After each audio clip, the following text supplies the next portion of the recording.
Well, Ruth, thanks for joining us today for the show and tell. It's really great that you brought some of these items from your family. Oh, thank you. Could you share a little bit with me about the lamp, please? Unfortunately, I don't know a lot about any of this stuff other than the lamp belonged to my father, and it was his first electric light. So, you know, it's roughly, I'm going to say, into the 1920s.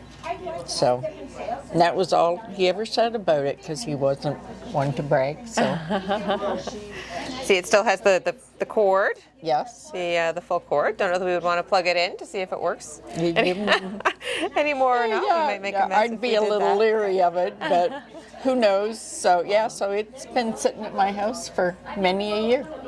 Thank you, Ruth. Yeah. And then the other two items are from other generations of the family. So the vase belonged to his mother. I think it was a wedding gift from when she got married, which would have been, if memory serves, say around 1910, 1911. So that's when that came. And then the other dishes there belonged to her mother, so my great-grandmother. And I don't know if it was a wedding gift or something purchased after, because she came to Canada in roughly the 1880s. Okay. So I don't know if it was something she brought from Ireland or acquired as a wedding gift. And did she settle in Lambton County right away, or somewhere else in Ontario, moved to the area? They were more Middlesex, because that's really close by. So some people came this way, and they settled in Glencoe. But then when she married, it was partway between Alvinston and Glencoe on the farm. That makes sense. So Wonderful. that's my stuff. Anything else you wanted to share about the family or the? No, they're just, this would be, my dad was a Campbell, my grandmother was a Douglas, and she was an Adair. For those that are doing family history. Well, thank you for coming in today, Ruth. All right, thank you. Appreciate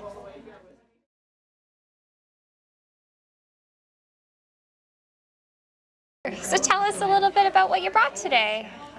Well, I don't really remember myself, because I was such a surprise that when the township called and said I won an award, and then when they said be there tomorrow, be there on June the 6th. But it's Heritage. See, I can't remember what it's this. The Heritage Champion Award, yeah. And that was just yesterday. That was just yesterday, on June the 5th. And then we got the shirt. Yes. And a little pin too. And a little got pin our pins too. on. Yeah. And the beautiful certificate and the medal. And what kind of work did you do to earn the Heritage Champion? I'm a representative for Brook Alvinston for the Historical Society. So just doing all the history. And what's one of your favorite facets of history that you've done recently? Well, probably just being a member of the group. Nice. Because I'm also a member of the historical group where I'm membership chair. Oh, wow. And I've been in it now 21 years. Yeah. Yeah. But we do so many things, it's hard to put a pinpoint on it. Yeah, it is. Yeah. And a lot of it's ended up at the archives too, which is great. Archives everywhere. That's right. Yeah. And tell us a little bit about the photo here. Okay, this photo here is from my family. And we scanned it here today. Yeah.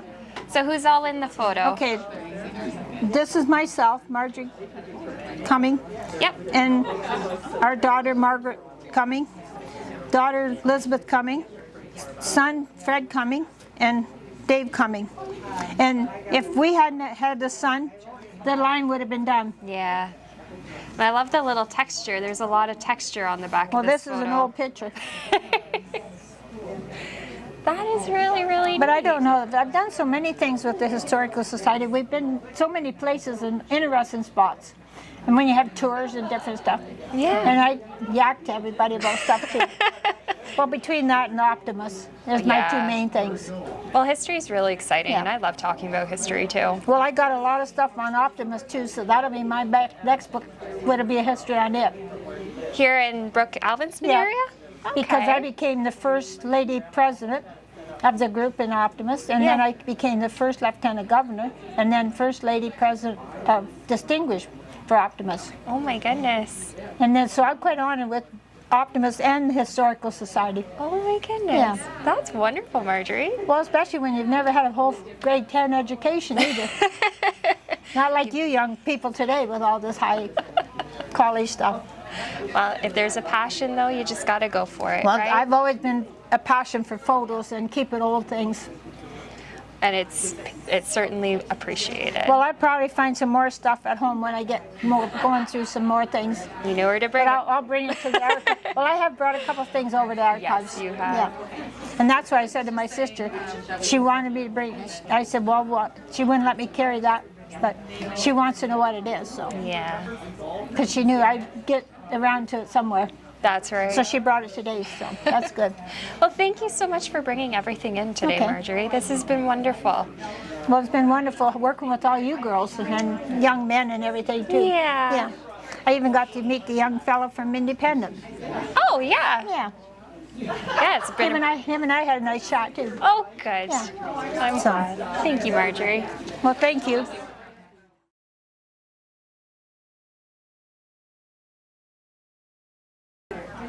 Well, thank you for joining us at the show and tell this morning, Patsy. It's great that you came out and you brought something quite unusual. Yes. So what did you bring today? They tell me it's a knitting machine. I never really knew what it was. So, Yeah. Yeah. Yeah, I think you're right. You can see long rows, dozens and dozens of knitting needles.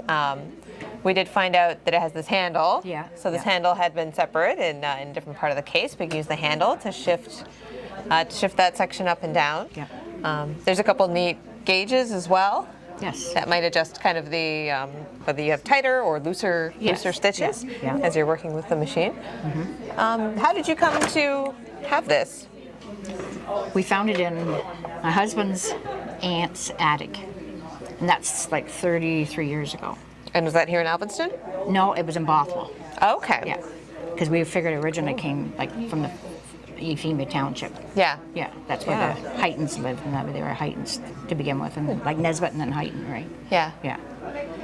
I wonder if maybe it was someone that owned a small business and sold a lot of garments, so they needed some kind Yeah, of we don't know. semi-industrial machine to be able Yeah. Yeah, we don't know. to handle that level of volume. Yeah, because some of them went to Toronto too, so I don't know if they brought something back. Like we don't know, right? So, yeah, it's Yeah. good just to know what it was. Yeah, for Yeah. sure. Oh, that's quite a mystery. Neat to see how how these technologies have changed over time, and Yeah. especially with something like knitting, I always associate that with a woman sitting in her Yeah, chair, yeah. on her own, doing Yeah. that handmade. So Yeah, yeah. pretty cool to see Yeah. a machine doing that work as Yeah. well. So Yeah, it's good. Yeah. awesome. Well, thank you for sharing today, Patsy. Oh, it's a thank- really cool item. Thank you for finding out what it was. For sure. Yeah. Thank you. Thank you.